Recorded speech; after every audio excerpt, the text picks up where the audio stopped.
kmetij 7 hektarjev. Stavitev zelo zanimive študije, ki je, mislim, tudi zelo pomembna. Vidimo ta velik padec števila kmetij v Evropski uniji in te številke so v procentih res velike, 32% od 2003 do 2016, 68% napovedano do 2040.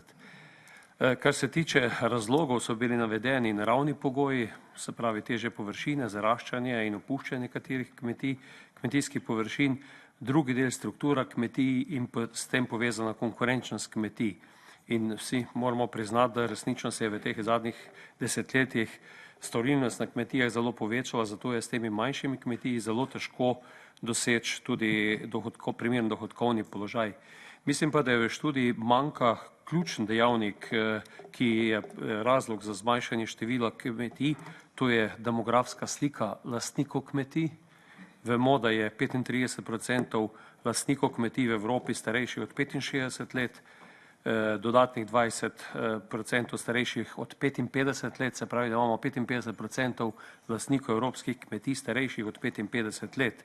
In če to številko, teh 55% primerjate z tisto številko, da bo zmanjšanje do 2040 še za dodatnih 50 in več procentov, smo tu nekje. In mislim, da je ta podatek premalo upoštevan v študiji, kajti mislim, da je to nek trend, ki se bo zgodil in ga mi tudi s kmetijskimi politikami bomo zelo težko zaustavili in da je naša naloga, kako upravljamo s tem procesom zaokroževanja kmetij, da bodo tisti mlajši lahko zaokroževali kmetije in naredili ekonomsko tudi učinkovite. In tu mislim, da bi morala se tudi kmetijska politika, tako nacionalna kot evropska, usmeriti v to.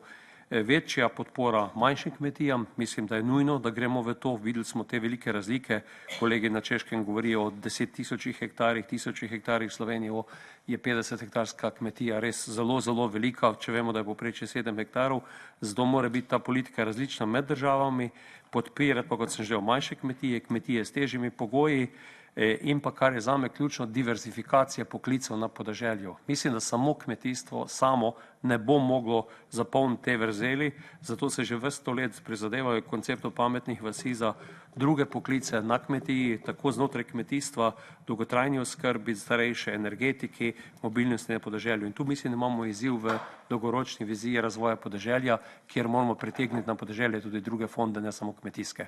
Hvala lepa.